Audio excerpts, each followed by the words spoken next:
Hello friends, நான் உங்கள் ஷைலஜா பேசுகிறேன். இன்னைக்கு நம்ம மாடி தோட்டத்தில் உள்ள ஒரு மூலிகை செடியை பற்றி தான் சொல்ல போகிறேன். மூலிகை செடி சொன்னோடனே உங்களுக்கு எல்லாருக்குமே தெரியும். நான் சொல்கிற செடி கீழா நெல்லி. கீழா நெல்லின்னு சொன்னோடனே இது மஞ்சக்காமலைக்கு தான்றது எல்லாருக்கும் தெரியும். கீழா நெல்லின்னு இதுக்கு பேர் வர காரணம், இந்த செடியோட இலைப்பகுதிக்கு அடியில் பாருங்கள் ஒரு நெல்லிக்காய் மாதிரி இருக்கும். அதாவது சின்ன சின்னதாக ஒரு நெல்லிக்காய் மாதிரி இருக்கும். அதனால தான் இந்த செடிக்கு பேர் கீழா நெல்லி. இது மஞ்சள் காமாலைக்கு சிறந்த மருந்து. டாக்டர் கிட்ட போய் நீங்க பார்த்தா கூட டாக்டர்கள் எல்லாருமே முதல்ல சஜெஸ்ட் பண்றது இந்த கீழா நெல்லி செடியைத்தான் உங்களுக்கு சஜெஸ்ட் பண்ணுவாங்க. ஆனா இது ஒரு ஆயுர்வேதம் தான், சைடு எஃபெக்ட் எதுவுமே கொடுக்காது. ஆனா இதை நம்ம வீடுகளில் வளர்த்துறதுக்கு விதை போட்டோ இல்ல பதியம் போட்டோ இப்படியெல்லாம் வளர்த்துறது இது தானாவே முளைக்கக்கூடிய செடி தான். இது நிறைய செடிகளோட சேர்ந்து தானாவே முளைச்சி வரும். நீங்களும் பாருங்க, என் வீட்டுல கூட அப்படிதான், எல்லாமே தானாவே முளைச்சி வந்தது தான். ஆனா இது போல மூலிகைகள் தான் பல வியாதிகளுக்கு சரியானது. அதாவது எபிடெடஸ் ஏபிசி கிருமிகளை கொல்லும். அதாவது வயிற்றில் உள்ள நமக்கு நிறைய ப்ராப்ளம்ல இது சரி பண்ணும். கீழா நெல்லினாலே மஞ்சக்காமலைக்கு தான். கீழா நெல்லியோட கரிசலாங்கண்ணி, தும்பை இலை சம அளவு சேர்த்து நம்ம சாப்பிட்டு வந்தோம்னா, அதாவது அரைச்சிட்டு பாலில் கலந்து சாப்பிட்டு வந்தா இந்த வியாதிகள் குறைஞ்சிடும். அதாவது நமக்கு மஞ்சள் காமாலை நோய் வரவே வராது. சாதாரணமே வயிற்று சம்பந்தப்பட்ட வியாதிகளுக்கெல்லாம் இது ரொம்ப நல்லது. கீழ நிலையில அரைச்சி தலையில தேய்ச்சா கூட முடியெல்லாம் நல்லா வளரும்னு சொல்லுவாங்க, பொடுகு போயிடுன்னு சொல்லுவாங்க. கீழா நெல்லி உப்பு சேர்த்து அரைத்து சொறி சிறங்கு இது போல இருக்கிற இடங்கள்லாம் தேய்ச்சா அந்த தோல் வியாதி எல்லாம் கூட சரியாயிடும். முக்கியமா இது கல்லீரலில் உள்ள குறைபாடுகளை தான் இது சரி பண்ணும். அதாவது கல்லீரல் குறைபாடுன்னு சொன்னாலே மஞ்சள் காமாலை நோய் தான். அதுக்கு இது கீழா நெல்லி சிறந்த மருந்து. இதுக்கு ஒரு 4 சுவை இருக்கும்: புளிப்பு, கசப்பு, துவர்ப்பு, ஓர்ப்புன்னு. இந்த 4 சுவையுமே வியாதிகளை சரி பண்ணக்கூடியது. சிறுநீர் பைய சுத்தம் செய்யும்னு சொல்லுவாங்க.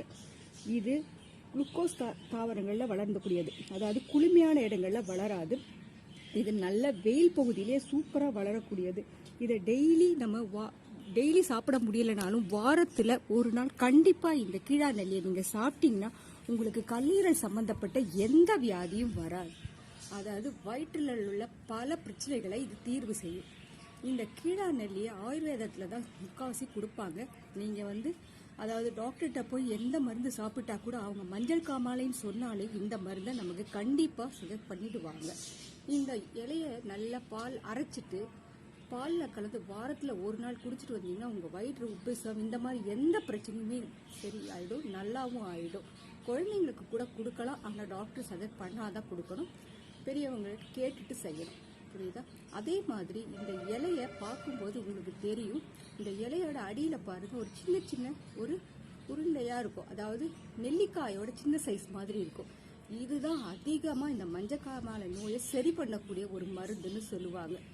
நம்மளுடைய மூதாதையர்கள்லாம் சொல்லியிருக்காங்க, அதாவது உணவே மருந்து, மருந்தே உணவுன்னு. உணவு அதிகம் சாப்பிட்டா மருந்து சாப்பிட வேண்டி இருக்கணும், மருந்து தேவையான அளவு சாப்பிட்டா நமக்கு உடல் நல்லா இருக்கும்னு சொல்லுவாங்க. அதாவது இந்த ஆயுர்வேத மருந்தெல்லாம் சாப்பிட்டா நமக்கு சைடு எஃபெக்ட் எதுவுமே கொடுக்காது. ஆனால் பத்தியங்கள் தான் நிறைய இருக்க வேண்டியிருக்கும். ஆனால் இது போல கீழா நெல்லி இதெல்லாம் வீடுகளிலே வளர்ந்துருக்கனால நம்ம சாதாரணமா இது சாப்பாடு செய்யும் போது சாப்பிடக்கூடிய பொருள் மாதிரி தான். அதாவது வாரத்துல ஒரு நாள் நம்ம எப்பயுமே வயிற்றுக்கு சரியில்லைன்னா நம்ம ஏதாவது ஒரு கஷாயம் செஞ்சு குடிப்போம் இல்லையா, அந்த மாதிரி இது வாரத்துக்கு ஒரு நாள் இல்லைன்னா மாசத்துக்கு ஒரு நாள் வச்சுக்கணும். இதை கண்டிப்பா குடிச்சு வந்தீங்கன்னா உங்களுக்கு இரைப்பை, கல்லீரல் போன்ற எந்த இதுலயும் ப்ராப்ளம் இல்லாம நல்லா இருக்கும். வீடுகளில் இது தானா வளர்ந்து வந்தா அதை உதாசீனப்படுத்தாம அதை நல்ல பாதுகாப்பா எடுத்து வளர்த்தினீங்கன்னா உங்களுடைய வீட்டுல இருக்கிற பெரியவங்களுக்கு கூட அது நல்ல உபயோகமா இருக்கும். நீங்களும் இது போல வீட்டுல செடி இருந்தா அதை பாதுகாப்பா வளர்த்துக்கோங்க. என்னோட சேனலை லைக் பண்ணுங்க, ஷேர் பண்ணுங்க, சப்ஸ்கிரைப் பண்ணுங்க. ஃபேஸ்புக்லயும் இன்ஸ்டாகிராமையும் ஃபாலோ பண்ணுங்க. என்றும் உங்களிடமிருந்து விடைபெறுவது உங்கள் ஷைலஜா.